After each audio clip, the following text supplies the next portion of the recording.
Because it's not how long you live, it's how well you live. Right. And there are different ways to define that, but I think it's a combination of achievement and appreciation. And if you don't appreciate what you have now, nothing you ever get will make you satisfied or happy. And therefore, especially for someone like me, and I think this is true for a lot of people, I'm hardwired to be an alcoholic. Not an alcoholic, workaholic. I do have a lot of wine, but Take two. I'm hardwired to be a workaholic. And this, once an addict, always an addict. I know that. So I have to build in a practice, like a scheduled practice of focusing on gratitude and the things I appreciate, the things I'm happy for.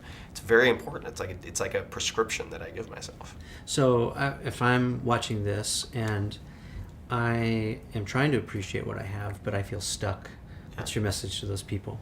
Stuck in what way? So, I'm not happy with where I am in my career, or I have a startup and we're not achieving the success we want. Yep. You can look around and say, I'm grateful to have a place to live and have a great support system, family, whatever, but what if I am stuck? Sure. I think you can have both. I think it's important to have some level of gratitude so that you can act from a calm, analytical place as opposed to a state of overwhelm, or a state of rushing, because that is when big mistakes get made. So I'd say a few things. Number one is do a gratitude list. 3 things you're grateful for. First thing when you wake up, first thing before, or last thing before you go to bed. Just as a ritual, make that part of your schedule. Then I would say scheduling 2 things, 80-20 analysis and fear setting. And I do that every 2 weeks or so. So this is something I schedule for twice a month. So let's say every other Monday or every other Friday, I will do 80-20 analysis and fear setting. What that means is I will look at the 20% of activities or activities and people that are producing 80% of the results and positive emotional states that I want. Then I'll look at the 20% of activities and people that are producing 80% of the problems or negative emotional states in my life. I'll also look at the 20% of people or activities that are consuming 80% or more of my time. And based on the results of that analysis, which does not take long, do this on a piece of paper, it takes 15 to 30 minutes. I put together a to-do list and a not to-do list. And then I'll circle the 1 or 2 most important force multipliers, the things that if done properly would change everything, and the things that if not done at all would change everything else.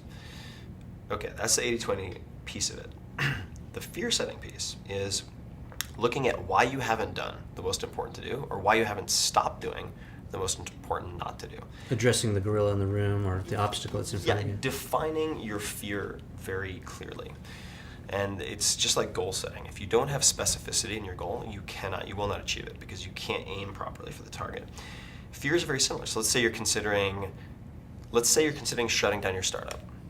Okay, that's a big deal. It's a much bigger emotional deal than just quitting a job. Let's say someone's considering winding down their startup. All right, so you would, instead of having this ambiguous fear that prevents you from making any changes, you would take out a piece of paper, and on the left-hand side, in one column, you'd write down all of the worst things that could happen in great detail. So you could not be able to pay your mortgage, right? And then you'd have to do A, B, and C. You might lose this, that, and the other thing. Your co-founder would have to do blah, blah, blah, whatever it is. And then in the second column, the next column, you write down all of the things you could do to minimize the likelihood of those things happening. In the third column, you identify all the things you could do to get back to where you are now if it happened. Right? And when you lay things out like that, you realize that most actions, whether it's doing something new or stopping something you're currently doing, have very low risk. And what I mean by risk, this is another word that gets thrown around a lot, like success and happiness, that people don't stop to define, and that is the origin of a lot of problems. Risk to me is the potential for an irreversible negative outcome. That's it. And there are very few things that actually fall in that category. And by doing the 80-20 analysis to choose those few most important items to either do or not do, and then doing the fear setting on a regular basis you're able to act on the most important things. And being effective, i.e. doing the right things, choosing the things you do very carefully, is more important than being efficient, which is doing things well. So if you do a lot of things well, that doesn't automatically make them important. So my story starts with an audiobook. It was my first product. I was convinced, this was in college, that it would be my ticket to millions of dollars and changing the world. And it was designed for guidance counselors in high school who wanted to help students get into their first choice colleges. Spent ages putting this thing together, spent all of my money buying up inventory, an initial run of about 400 copies, and it sold a grand total of 1 copy to my mother. Not a one was legitimately sold. And it's because I wasn't thinking as my market, I was thinking of my market. In other words, I wasn't writing for a target market that I belonged to. And that was a mistake. So I learned 2 things from that. Number 1, think as your market, not of your market. And number 2 is that you should design your product after you know what your market is, okay? So you find your market and then design a product for them. That's what I did with the 4-Hour Workweek. And even though it was turned down by 26 out of 27 publishers before it was sold, I was confident because I tested it. And I had done it very cheaply. So on Google AdWords, for example, I tested the title, The 4-Hour Workweek, with about a dozen others. And this is how it worked. I bid on terms such as retirement, world travel, content related to the content in the book, and then when people search that on Google, on the right-hand side with the sponsored results, you would see ads that had the headlines, the prospective headlines as the ad titles, and then the prospective subtitles as the ad text. And it led to an empty page, under construction page, but Google mixed and matched the titles and the subtitles, so for less than $200 I could see which combination of title and subtitle had the highest click-through rate. And the 4-Hour Workweek, as much of a blessing and a curse as it is, ended up being the title that won, as did the subtitle that we used. So what I learned is, through that and through all of my experiences up to this point, is that you need to fail and learn how to fail, condition yourself to fail, but in very small, reversible ways. And I think that what a friend of mine, Joe Sugarman, said, he's one of the highest paid copywriters on the planet, and that is, for every problem, the problem itself presents an opportunity that dwarfs the problem. And that is to say that if I had only looked at my failure with the audiobook and viewed it as a failure in the product, let's say, and not in the process, I wouldn't have taken away much. Instead, I realized that my approach wasn't right, fixed my approach, and that has led to a lot of great successes. Diversified identity in some fashion. I think this is important so that your self-worth isn't only associated with your startup. Now, that's probably a controversial recommendation. What that means is you should actually spend time involved with other skills. So in San Francisco, for instance, many startup founders I know who are very efficient and effective have their startup rock climbing, they get outside, they do a few things so that if one goes well, they can remain optimistic each week, which is very difficult if you're only directed at your startup. Product launch. First thing I would ask is it the right time to do product launch? So if your product isn't figured out, if you can't fill the orders, now is not the right time to be on TechCrunch, in my opinion, or in any other major media outlet. Once you're in a major media outlet, they're not going to cover you again for some period of time or ever. If you're in the business section of the New York Times, they're not going to cover you 4 weeks later when your product is better and you're ready. So make sure that you pick your timing. A few things. So there's paid exposure and unpaid exposure. I like to focus on unpaid because it forces you to make better decisions in the beginning. So I would read, as I always say, The 22 Immutable Laws of Marketing, 1,000 True Fans, written by Kevin Kelly. I would also read best-selling book PR and Publicity, I think it is, by Rick Frischman, Frishman. All of the techniques apply to more than books. And learn to tell the story. What are you focusing on? Are you using yourself to tell the story and then the product is associated? Is it a trend piece? Are you trying to tie what you're doing into a greater trend, which is a very effective way of getting media? In which case you're going to need other examples. You need to get comfortable with bringing in sort of cooperative competitors to create that trend piece. learn the art of the pitch and of messaging. Only once you have figured that out would I say then you go out and you pay to acquire people. Because now, if your messaging is off, it's costing you money. You need to know what your unique strengths are and be willing to delegate. So I would say that the question of whether you should take a skill, learn it yourself, delegate it to someone else, or hire a new team member are determined by having a very accurate self-assessment and assessment of your team's skills. Not only what you can do, but what you should be doing. That's very important. So if you're a startup CEO or founder and you have a team of, say, 2 to 10 people, as soon as you have funds to hire, you should not be focused on the things that you are bad at. Sounds very, very intuitive, but it's not, because you might have enough time to do those things, but the question is, do you have the attention to dedicate to those things so they're not an interruption? Especially if you're a venture-backed startup and you're competing against other companies that also have a lot of funding, the game and the race goes to the swift. So you have to have a lot of velocity. I only invest in things that I understand and things that I use or would use myself. This is really, really, really important. Anytime I step outside of that is usually when the universe kicks me in the nuts really hard and I lose my money. I think it's critical to, as an entrepreneur, scratch your own itch. It increases the odds of success or the probability of success. You need to be able to sell.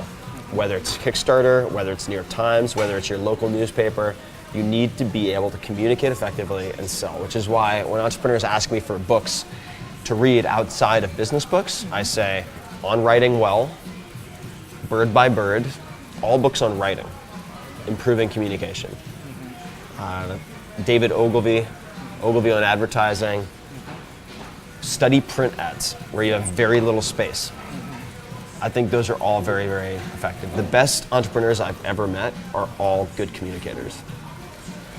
It's perhaps one of the very few unifying factors. They're exceptional communicators. Practice is the only way to get better at communicating. And practicing speaking does not provide you generally with something to review later, which is why the written word is so powerful. Writing is thought crystallized on a piece of paper that can then be reviewed. It's very difficult to do that with speech, which is why I recommend people focus on honing their skills in writing and take time to study good direct response ads. Take time to, for instance, maybe develop a swipe file. So one of the things that I did for years is anytime I bought something, I would identify the ad, the phone call, the print ad, the offer, whatever it was that made me decide to buy it, and I would either cut it out or record it, put it into Evernote, whatever it might be, and save it. So I had a record of everything that I bought and why I bought it. That's really cool. And then I could go back and review it, and I'd be like, oh, looks like I fell for this, this, and this. Not in a bad way, but it looks like this tipped me from or not interested to, yeah, I'll spend $550, $500, $5,000 on that. Yeah. I save all that. Everything that works in sales has been done already. You do not need to reinvent the wheel. So just keep track of the crap that you buy or the awesome stuff that you buy and decide, what was the trigger? What pushed me over the edge? And then just sell to people like you. That's what I do. It's really easy. People are like, who's your market? I'm like, well, I'm a 30-something SF-based tech-savvy male, so why don't I just sell to those people? That makes it a lot easier than trying to guess. Ideas are worth nothing. I mean, ideas are really, they're not a dime a dozen. They're just nothing. All the good founders I know, even the bad founders, can come up with ideas all day long. It doesn't mean anything. You have to be able to execute. And one of the sort of maxims that I was told once was, your success will be measured in the number of uncomfortable conversations you're willing to have.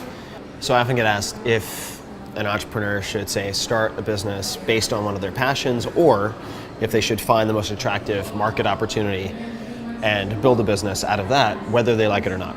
I don't think it's either or. I think you need both. I would say look at your own credit card statement. Identify where you spend an unusual percentage of your income. Where are you price insensitive? Then how old are you?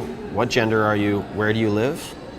And design a product that has all of those things intersecting. Entrepreneurs tend to miscalculate is everything. What I mean by that is optimism has a place, But I think even more so for the first-time entrepreneur, you need to be pragmatically pessimistic. What I mean by that is you need to define all of the worst-case scenarios in terms of financial loss, time loss, etc. Look at what you will learn if that happens and accept and come to terms with that before you ever start. If you don't do that and you go straight into battling the world, trying to conquer the world with rose-colored glasses on, the first time you hit a major hiccup, you're going to become really demoralized and you will quit. So optimism, all that rah, rah, rah, that's awesome. But you need to hope for the best and prepare for the worst before you ever get started. I always recommend that. I think it's important to have at least 1 or 2 numbers that you track on a weekly basis. Okay. So that could be for web-based properties or services or products. It could be weekly average uniques. What it is doesn't matter that much, but matters less than having a metric that you try to improve every week. You could have 1 or 2 of them. You really shouldn't have many more than that, I don't think. Could be conversion from sign up to, let's say, first stage of sign up to completion of sign up. There are many different metrics that you can use, but I think that to keep the team focused, especially in a small company, it's very important to have 1 or 2 that you focus on a weekly basis. Failure would be a big piece, even though I view failure differently than I think many people. I view it as a feedback mechanism, but if you look at even, let's say, the 4-hour work week, didn't start off called the 4-hour work week. It was also turned down by 26 out of 27 publishers, and hopefully pretty soon it'll be celebrating 4 years unbroken on the New York Times bestseller list. And I like to, whenever possible, illustrate those failures because everyone will face failure or mistakes. And those are the divergent points from which they can either go in a good direction or a bad direction. And I want to illustrate that oftentimes the finish line is only 100 feet from where you stand, but it might seem that it's 100 miles away.